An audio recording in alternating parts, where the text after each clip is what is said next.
Empezamos con los países del Tratado Interamericano de Asistencia Recíproca TIAR, que se reúnen este martes en Bogotá. A la cita asisten los ministros de Relaciones Exteriores y representantes de 12 naciones de la región con el firme propósito de proteger la democracia y lograr una mayor articulación para aplicar sanciones al régimen de Nicolás Maduro en Venezuela. En el encuentro están, además de Colombia, delegaciones de Argentina, Brasil, Chile, Costa Rica, El Salvador, Estados Unidos, Guatemala, Haití, Honduras, Panamá, Paraguay, Perú, República Dominicana, Trinidad y Tobago y Venezuela, esta última representada por delegados del presidente interino Juan Guaidó. Hoy en el programa A la Tarde tenemos una cobertura total de esta cita hemisférica. Empezamos hablando de Perú. El presidente Martín Vizcarra ha anunciado la candidatura de su país para ejercer el cargo de secretario general de la Organización de los Estados Americanos, OEA. Vizcarra ha presentado la candidatura del embajador Hugo de Sela en busca de reemplazar al uruguayo Luis Almagro en el organismo multilateral, quien además aspira a la reelección. De acuerdo a la Cancillería peruana, la candidatura tiene como objetivo contribuir al fortalecimiento de la organización como una instancia de diálogo, generadora de consensos y que contribuya a encontrar soluciones efectivas a los principales conflictos de la región. Vizcarra también señaló la necesidad de impulsar la acción diplomática de la OEA en momentos en que el continente vive una fuerte polarización. Las elecciones a la Secretaría de la OEA se celebrarán el 20 de marzo de 2020. Ya a nuestro país hemos abierto los brazos y han ingresado más de 800. NTN 24 está con los protagonistas de la noticia en Bogotá, donde tiene lugar el encuentro de los países del Tratado Interamericano de Asistencia Recíproca TIAR. Está nuestro periodista Carlos Figueroa, justamente con el embajador peruano Hugo de Sela. Carlos. Hola Jason, buenas tardes. Bogotá, Colombia, acoge hoy la reunión de los países que hacen parte del Tratado Interamericano de Asistencia Recíproca, el TIAR. Su mirada centrada en Venezuela desde hace un buen tiempo, cuando el gobierno interino de Juan Guaidó decidió retomar la participación del Estado venezolano en este mecanismo integrado del que hacen parte países de la región integrantes de la Organización de Estados Americanos. Hay representación diplomática, distintas personalidades acá. Uno de ellos, Hugo de Sela Martínez. Él aspira a representar al Perú en la Organización de Estados Americanos, llegar a la Secretaría General, suceder a partir de marzo próximo a Luis Almagro en ese puesto, y está con nosotros para hablar acá en la tarde de NTN 24. Muchas gracias por estar con nosotros. Al contrario, gracias a ustedes por darme esta oportunidad de conversar sobre algunos temas de la OEA y en particular sobre los que tienen que ver con la candidatura. Diciembre del 2019, hace un año, Luis Almagro dijo, aunque en principio había dicho que no, que iba a aspirar a una reelección, a 5 años más al frente de la Secretaría General de la OEA. Luego, el presidente Martín Vizcarra anuncia que un diplomático de 40 años de carrera, peruano, aspira a convertirse en el primer representante de su país que llega a este puesto. Yo le pregunto, ¿por qué usted es esa persona idónea para llevar las riendas de este organismo que en este momento está tan activo a propósito de la coyuntura regional? A ver, déjeme tratar de explicar qué es lo que ha ocurrido. En estos últimos 2 años, diría yo, y especialmente en los últimos meses, lo que se ha podido notar en la región es una polarización bastante acentuada. Hemos visto que las posiciones se han ido a los extremos, ha habido movimientos sociales importantes en varios países de la región y en general lo que se percibe es un clima de enfrentamiento. Ese es un clima que en el Perú y particularmente yo pensamos que no es conveniente para ningún país. Todos queremos vivir en paz y estar concentrados en el desarrollo. No necesitamos en estos momentos que en la OEA se refleje esa polarización que hay en el continente. Lo que tenemos que tratar de hacer es que la OEA vuelva al papel tradicional que siempre tuvo, que es el de ser un foro de encuentro, un foro donde se escuchan todas las posiciones y donde se buscan los comunes denominadores para tratar de solucionar los problemas. En segundo lugar, es importante que en la organización se pueda actuar no como un ente aislado, sino que tenga un nivel importante de coordinación con otros entes del sistema interamericano. Recordemos que esto fue pensado como un sistema interamericano cuando se creó. Por lo tanto, es importante trabajar con el Banco Interamericano de Desarrollo, con el Banco de Desarrollo de América Latina, la CAF. Es importante también trabajar con el Instituto de Ciencias Agrícolas, trabajar con la Organización Panamericana de la Salud. ¿Por qué? Porque la OEA no es solo democracia y desarrollo, y derechos humanos. Esos son temas absolutamente importantes y prioritarios, pero también están el ámbito del desarrollo de nuestros países y el ámbito de la seguridad. ¿Esto qué requiere? Requiere una capacidad de iniciativa, una capacidad de diálogo, una capacidad de sentarnos a discutir los temas. ¿Por qué creo yo que puedo hacerlo?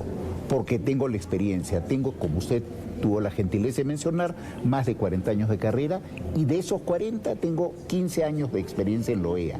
Yo he sido embajador en la OEA, he sido representante, presidente de varias comisiones de la organización, he sido 2 veces jefe de gabinete de la Secretaría General, he tenido a mi cargo los principales problemas políticos de la región, he participado de manera muy activa en solucionar varias crisis en la región. ¿Y cuál ha sido el método?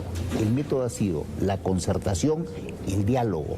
Nunca ponerse en posiciones extremas que a lo único que contribuyen es a incrementar el nivel de enfrentamiento. Usted hablaba de esas crisis que han logrado enfrentar en Haití, en Centroamérica también. Sí, señor. ¿Y usted, en este momento, con esa opción de llegar a la Secretaría General, se plantea ser el antagonista de Luis Almagro? No, yo no soy antagonista. Hay puntos de coincidencia, de quiero decir. Pero evidentemente, o sea, yo no estoy compitiendo contra Luis Almagro, yo estoy compitiendo a favor del diálogo. Yo estoy compitiendo a favor de que la OEA recupere un lugar central en la solución de los problemas. ¿Por qué? Porque nuestros países, y especialmente nuestras poblaciones, como es obvio en estos momentos, están cansadas de los enfrentamientos. Ya no quieren enfrentamientos, lo que quieren es diálogo, conversación y específicamente soluciones para sus problemas. Y en eso creo que la OEA sí puede contribuir, como de hecho lo ha hecho en el pasado. ¿Cómo hacerlo o cómo alcanzarlo en un momento como este, en el que, lo decía al principio, el eje central, al menos en esta reunión, es Venezuela? Lo ha sido en distintas asambleas generales, reuniones de la Asamblea General, en distintas reuniones extraordinarias, con cancilleres, con embajadores.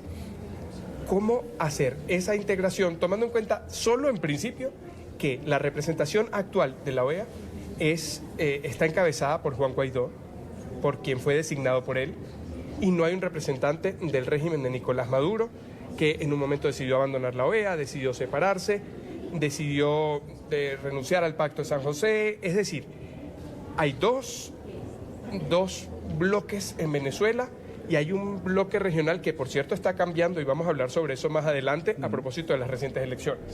Sí, efectivamente. Y la región siempre es dinámica, la región siempre está cambiando, uno tiene que saber adecuarse a los distintos momentos. ¿Qué es lo que está pasando en Venezuela? Es una situación extremadamente grave, no hay duda alguna. Hay hambre en el país, hay una fuga masiva de venezolanos, estamos hablando de casi 5 millones de personas. Van a ser 6,5 millones en 2020, según la ONU. Efectivamente, ¿no? Gran parte están aquí en Colombia, buena parte están en mi país, en el Perú. ¿Qué es lo que estamos haciendo frente a eso? Tratando de buscar algún tipo de consenso que permita que los propios venezolanos resuelvan el problema. La esencia de la solución es que tiene que ser una solución venezolana. ¿Cómo hacemos para que esta solución venezolana se traduzca en acciones? En algún momento tenemos que sentarnos en una mesa y tenemos que, yo diría, impulsar de manera decidida un diálogo entre los principales actores. Eso hasta ahora no hemos logrado hacerlo. Y Pero ha habido unos intentos de diálogo que finalmente no han llegado a nada. Exactamente, porque han sido intentos de diálogo que no han tenido por objetivo real solucionar las cosas, sino más bien ganar tiempo. Yo de lo que estoy hablando es de un diálogo en serio. Déjeme ponerle un ejemplo. Cuando hubo hace varios años, en los 90, un golpe de Estado en Haití, cuando un general, Raúl Cedras, destituyó al presidente Jean-Bertrand Aristide, hubo una situación que de alguna manera es similar a la de hoy. Hubo acción de fuerza para tomar el control del país. ¿Qué hizo la OEA en ese momento? Se alió con Naciones Unidas y juntos buscamos una solución. Y es un caso que conozco perfectamente porque participé en el proceso de negociación, y al final conseguimos revertir el golpe de Estado. El diálogo sí produce resultados. ¿Cuándo los produce? Cuando uno está dispuesto a escuchar a la otra parte y cuando uno está dispuesto a buscar soluciones que no se van a adecuar necesariamente a todo lo que uno piensa. Hay que tener capacidad de ceder, evidentemente. Hay muchos que dicen que no es este el momento de posiciones tibias, que es el momento de fijar una posición. Y pareciera que en la región o se está con Maduro o se está con Guaidó. Y eso es lo que en principio podría tener el juego trancado. Claro, o sea, en realidad yo lo que postulo es que hay que estar con la democracia. ¿Cómo hay que estar con la democracia? Permitiendo que el pueblo venezolano se exprese. Creo que no hay nadie que esté en contra de que se hagan elecciones, de tal manera que se exprese el pueblo venezolano y decida... Con condiciones y con garantías. Obviamente, y con observación internacional, una elección como se debe, bien hecha. Y en consecuencia eso permitiría que el pueblo venezolano se exprese y tome una decisión sobre sí mismo. ¿Usted cree que esa elección debería darse con Nicolás Maduro todavía en el poder? Yo creo que ese es el tipo de cosas que tienen que discutirse. Ese es el tipo de cosas que tienen que solucionarse.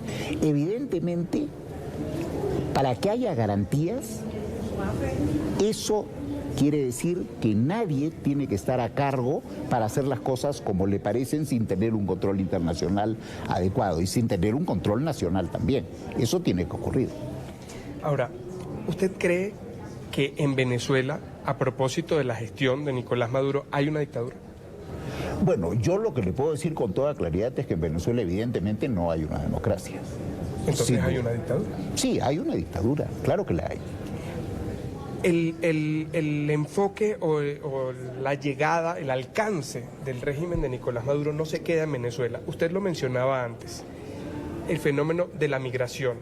¿Cómo puede involucrarse la OEA aún más, que lo ha hecho y tiene un representante especial para tratar el tema de la migración venezolana, para lograr que estas personas puedan tener estabilidad en todos esos países? Usted lo mencionaba, Colombia es el principal receptor por la cercanía, por la geografía y por los 2.200 kilómetros de frontera común. Y sigue el paso a Perú, a Ecuador, incluso llega hasta la Argentina, incluso llega gente caminando a la Argentina. ¿Cómo se puede integrar a los receptores de esta migración y cómo se puede educar a quienes siguen caminando hacia el sur y hacia el norte? Ahí déjeme hacerle un comentario que creo que es importante. Cuando la OEA ha tenido éxito en algún emprendimiento, es cuando ha habido una acción conjunta de los países miembros y de la Secretaría General. Ese diálogo permanente entre los países y la Secretaría tiene que ser fluido y de él tienen que resultar la fijación de objetivos y acciones que se tienen que seguir adelante. ¿Qué está pasando en este caso de Venezuela y específicamente de los migrantes que usted mencionaba? Ese diálogo es poco fluido. Ese diálogo tiene que mejorarse. Es muy difícil que una secretaría, con la escasez permanente de recursos que existe en la organización, pueda llevar adelante un programa masivo que le permita resolver un problema de 6 millones de personas. Tienen que ser los países miembros los que en última instancia resuelvan esto, por supuesto, dada la magnitud del problema, con la ayuda de países de otra región. Por ejemplo, en las reuniones que hemos tenido en el Grupo de Lima con el grupo de contacto, con el grupo de los europeos, el tema de la migración ha sido un tema fundamental. Es un tema que hemos discutido y les hemos expresado claramente a los europeos que nosotros tenemos que actuar de manera conjunta con ellos para resolver un tema que es central. El problema de la migración hoy en día ya es un problema de seguridad en nuestros países. Estoy seguro que usted estará de acuerdo en que es un problema de seguridad en Colombia. Yo le puedo afirmar que es un problema de seguridad en el Perú. Es un problema que afecta a la educación, es un problema que afecta a la seguridad policial, digamos, es un problema que afecta en los sistemas de salud. Y es algo que por supuesto tenemos que resolver, pero juntos y con diálogo entre los países. Hablamos de la repercusión que tiene la crisis venezolana en la región, pero también esos tentáculos del régimen de Nicolás Maduro, que según se ha denunciado recientemente, ha tenido influencia en lo que le decía al principio, la coyuntura, lo que ocurrió en Ecuador, lo que está pasando en Chile, incluso un poco lo que sucede en Bolivia y ahora, con mayor intensidad, lo que está pasando en Colombia. Diosdado Cabello, el número 2 del régimen de Venezuela, dijo: esa es la brisita bolivariana que se extiende por América Latina. ¿Es creíble que todo este patrón repetido sea a propósito de esa brisita bolivariana? Francamente creo que es un poco difícil que eso sea, ¿no? Yo creo que es evidente, precisamente por lo que comentábamos de las migraciones, que el régimen de Maduro no tiene capacidad ni siquiera de manejar el bienestar en su país. Es muy difícil pensar que tenga capacidad de influir en toda América. Puede haber algunos intentos, seguramente algunos miembros de ese régimen estarán contentos de que el resto de países tengamos problemas, pero que ellos sean una especie de mente maestra que ha organizado todo esto, se me hace un poco difícil de creer. Porque además creo que no hay que hacer análisis superficiales, en el sentido siguiente. Las crisis que están ocurriendo en los países tienen orígenes y causas diferentes. Puede haber algunos elementos en común, pero hay particularidades de cada una de las situaciones. Lo que está ocurriendo aquí en Colombia no es para nada lo mismo que lo que está ocurriendo en Chile o lo que está ocurriendo en Ecuador. Son realidades distintas que deben manejarse caso por caso y de manera diferente en cada uno de ellos. Lo esencial, nuevamente, es lo que le decía al comienzo de nuestra conversación. Lo esencial es el diálogo. Acá mismo, en Colombia, yo he escuchado expresiones muy alentadoras del señor presidente de la República, de la señora vicepresidenta, en el sentido del diálogo. Eso es extremadamente positivo.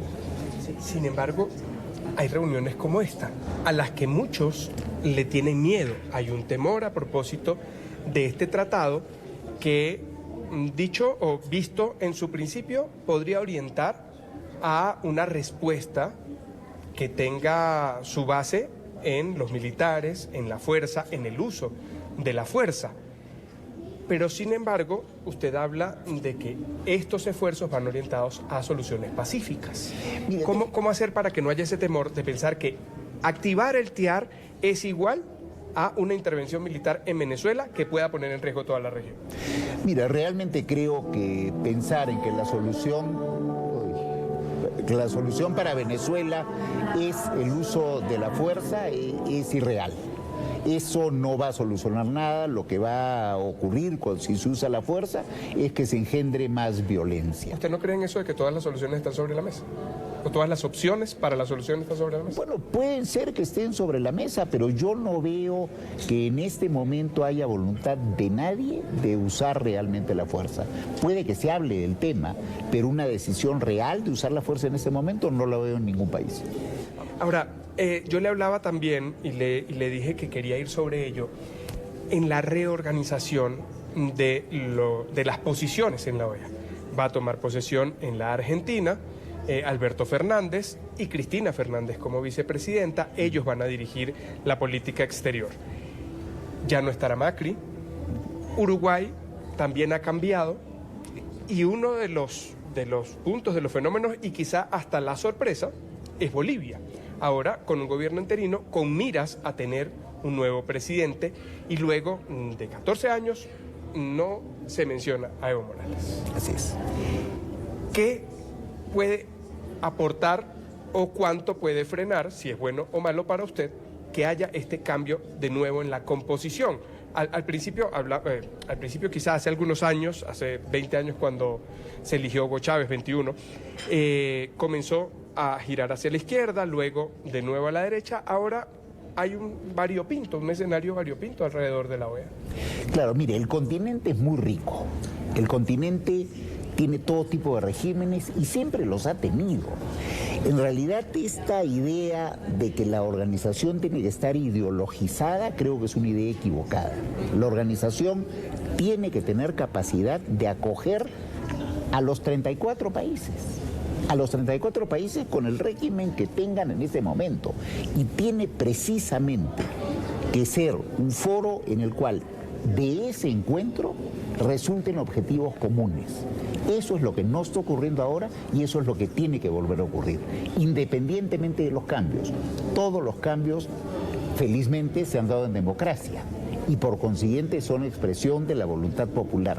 Es obligación de todos nosotros respetarlo. Usted podría ser el primer peruano en llegar a la Secretaría General de la OEA. En ese momento, si eso ocurriera, ¿qué es lo primero que, digamos, de forma práctica, usted podría hacer para comenzar esa reorientación de la organización? Si me permite el optimismo, cuando eso ocurra, lo primero que voy a hacer es reunirme con los representantes de los países miembros para pedirles que entre todos fijemos prioridades. Ese diálogo entre la Secretaría General y los países miembros es esencial para que la organización funcione. Por ahora, en el proceso preparatorio para las elecciones de aquí a marzo, yo lo que voy a hacer es incrementar las conversaciones que ya vengo teniendo con los distintos países, en los cuales esta necesidad de diálogo se me repite de manera constante y frecuente. Usted dice que no es lo más la coyuntura, pero usted ya se ve allí y yo le pregunto, ¿la representación de Venezuela seguirá siendo la que designe Juan Guaidó?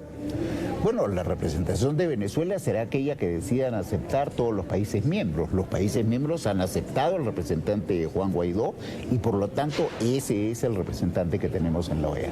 ¿Cómo ve usted, y ya con esto vamos cerrando, la situación en Bolivia previo a una elección?